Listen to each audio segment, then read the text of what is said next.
Well,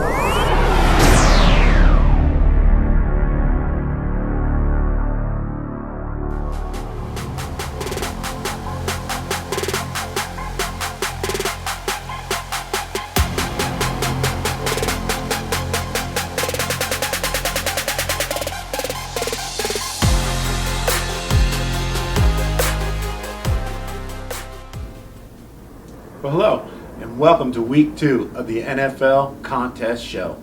I'm your host, Jesse Flynn. Well, week 1 couldn't have started off any better, as I went a perfect 5-0 in the Circa Millions to start off the season right and move 1 week closer to that $1 million first place prize, and potentially that $150,000 first quarter prize. So it's week 2. Week 1's in the books. Can't rest on my laurels. Got to get right down to it and see which 5 games I like for this upcoming week. So the first game that I like is the Buffalo Bills minus 3.5 heading down south to take on division rival the Miami Dolphins. I just think this is kind of an overreaction by the public. The Buffalo Bills played a decent game. They had a couple of random things happen. The blocked punt, return for a touchdown. Then their coach goes for it on 4th down, in their own territory with some weird pitch back throw, flea flicker-esque type of play that just got completely blown up.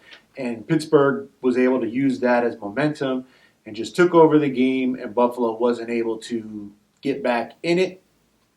But I just don't think that the Buffalo Bills are nearly as bad as many other people would have you believe. I still think that they are a prohibitive AFC favorite to make it to the AFC Championship game. And with Miami, it's almost the complete opposite. I think they're getting way too much credit for going up to Foxborough and winning against the New England Patriots in a game that very well could have gone the other way had it not been for a fumble in the final few minutes by the New England running back. Otherwise, Mac Jones was moving them down the field with the potential for a game-winning touchdown or field goal. As it was, Damian Harris fumbled the ball. Miami recovers, holds on for a 1-point win. But what I saw from Miami was not something that overly impressed me, even though I was on Miami in the Circa last week. Again, I thought they were getting not enough credit last week, and now I believe they're getting too much credit this week. I think Buffalo is going to be motivated.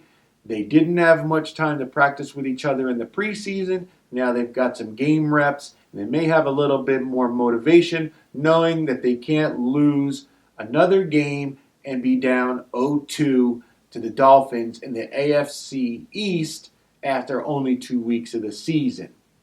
So give me Buffalo minus the 3.5 in what I believe is a week 2 overreaction situation, and I just hope that they're able to dominate in the fashion that I believe they will. So once again, give me Buffalo minus the 3.5. The second game that I like is going right back to that same overreaction after week 1 storyline, and that's the Tennessee Titans +6 heading to the Pacific Northwest to take on the Seattle Seahawks. I just think that the Tennessee Titans are already having, dirt shoveled on their face, that they're being buried after week 1 because they did get dominated by the Arizona Cardinals. Kyler Murray was able to just rip them up passing. Meanwhile, the offensive line didn't look very good against the Arizona Cardinals defense. But I just think part of that is because the Arizona Cardinals are better than people think they are. And I just think that once Tennessee's game plan kind of got blown up, they just weren't able to get back into it. They couldn't get Derrick Henry running the ball, which leads to the play action to open up passing lanes for A.J. Brown and Julio Jones. Now, I believe with the new offensive coordinator, there's going to be a few, growing pains as they learn his system, but I believe that they'll be able to get Derrick Henry the ball get him running against this Seattle defense. It's looking like it could be some rain in Seattle, so that could definitely help them if they want to try to go that route with their offensive game plan. And again, I think the Seattle Seahawks are getting a little too much credit for beating the Indianapolis Colts because the Colts were seen as a AFC favorite leading into the season, but Carson Wentz had been dealing with the injury in the preseason. Quentin Nelson, the offensive lineman, had been dealing with the injury in the preseason, and so they weren't able to get very many reps on the offensive side of the ball, and it kind of showed with their lack of offensive passing ability. They were able to run the ball. They had over 100 yards rushing against the Seattle defense, and that's why I believe Derrick Henry in Tennessee will be able to get the play action pass going off of his running abilities. And then you have the Seahawks, who only scored 7 points in the second half against this Colts defense. So I think Vrabel will have his defense ready to go. I just see Seattle maybe playing a close game. They're not going to be able to throw the ball around as much as they may have been able to last week. And 6 points for the Titans, I think this is just being blown way out of proportion. So for my second pick, give me the Tennessee Titans +6.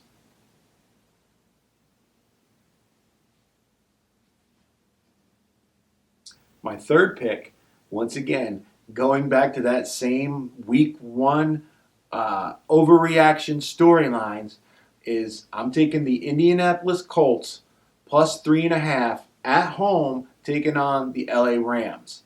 Now, everybody saw the Rams in prime time in week one beat up on the Chicago Bears. Though that game was a lot closer than it appeared, the Rams were able to pull away basically in the end of the third, fourth quarter and make that score, that gap in that score, a lot bigger than it actually was. And I just think they're getting a little bit too much credit for beating up on a Chicago Bears team that really doesn't have much of a quarterback in Andy Dalton. Meanwhile, you've got the Colts, who lost at home to the Seattle Seahawks when they were the home favorite, now getting points at home because everybody is overreacting to week one and the limited amount of offensive ability that we saw from the Colts. But I just don't think that that's going to carry forward. I believe they're going to be able to run the ball against the Rams. They'll be able to use play action, bootlegs with Carson Wentz's mobility to kind of mitigate the LA Rams pass rush. And though the Rams are talented, they don't have very much depth. I could see fatigue leading to the Colts being able to keep this game close and potentially win it in the end. And I believe with them getting 3.5 points at home, this, once again, it's just an overreaction to the first week of the season. We saw the Colts defense hold Seattle to only 7 points in the second half of that game.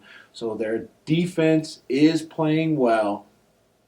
They were able to make adjustments and slow down Seattle's offense. It was just the Colts offense that could not score points. But I think that's going to progress as Reich gets this offense more reps with everybody that's going to be playing on Sunday. So with that, I believe the Colts match up well against this team. I think that they actually have an advantage in the special teams department, especially with their field goal kicker and their punters. So I think that field position could play a key role in this game. So with that, I'm going to be taking the home dog. Give me the Colts +3.5.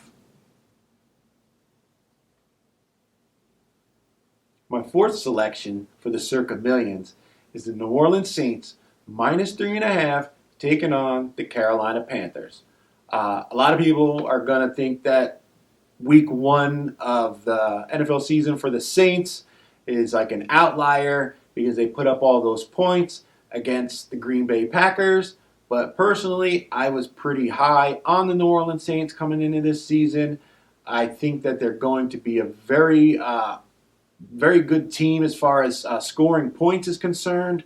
Alvin Kamara should be discussed in the MVP candidate conversation all year long. He's one of the best offensive weapons in the NFL. And with Jameis Winston's ability to throw the ball deep and his willingness to throw the ball deep, I just think that this opens up Peyton's playbook for the Saints offense, and they're going to be running roughshod all over teams all season long.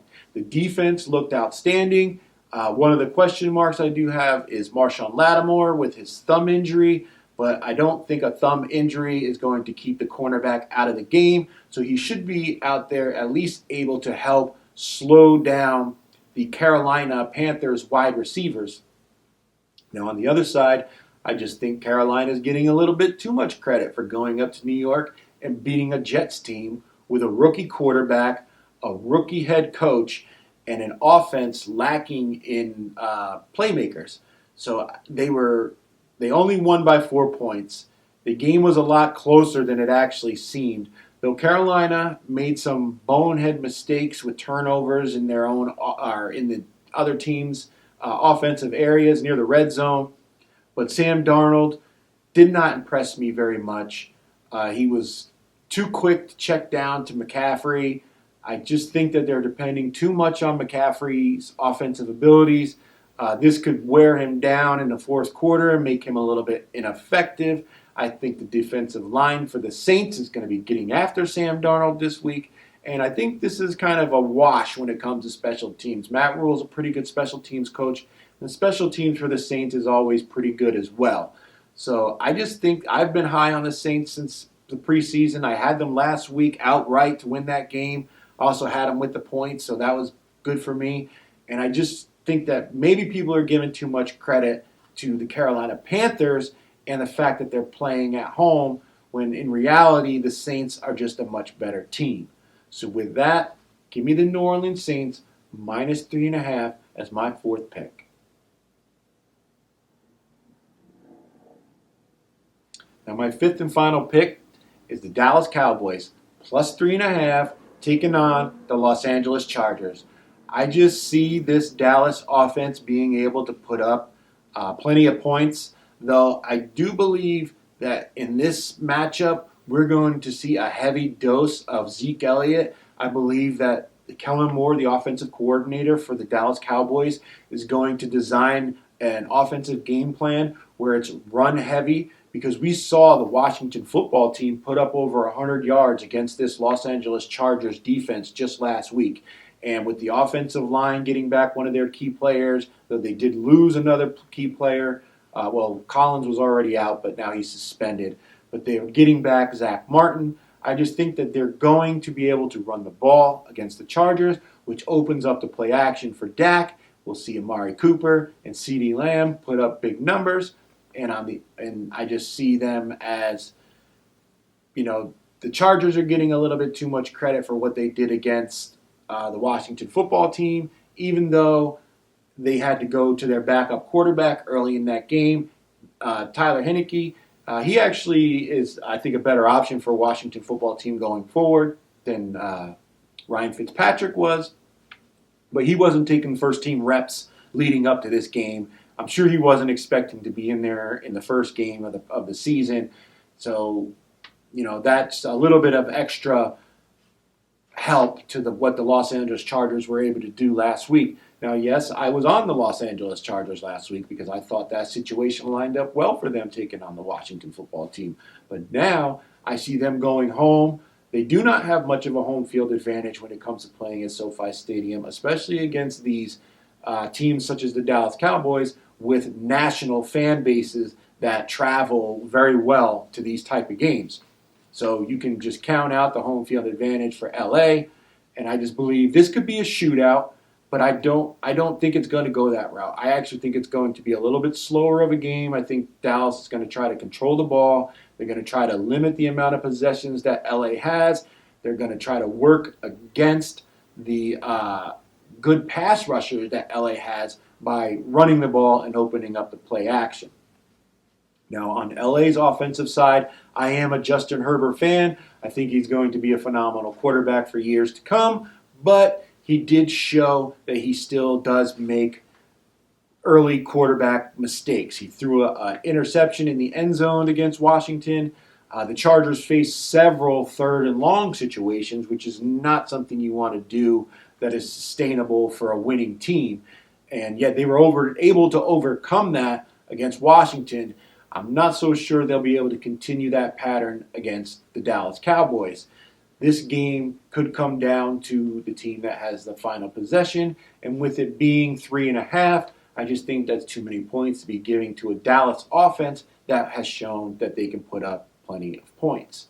So for my fifth and final pick, I'm going to be taking the Dallas Cowboys plus 3.5. Well, those are my 5 picks for week 2 of the Circa Millions contest. Be sure to check in with me at deadmoneymedia.com to ensure that these are my final selections, because I'm recording this on Thursday, as I've said, and I have till Saturday afternoon to submit them. There could be changes between now and then based on any number of factors. So once again, check in at deadmoneymedia.com on Saturday afternoon to ensure these are my final selections. Hit that like and subscribe button. I hope you make a lot of money this week, and good luck with your contest selections.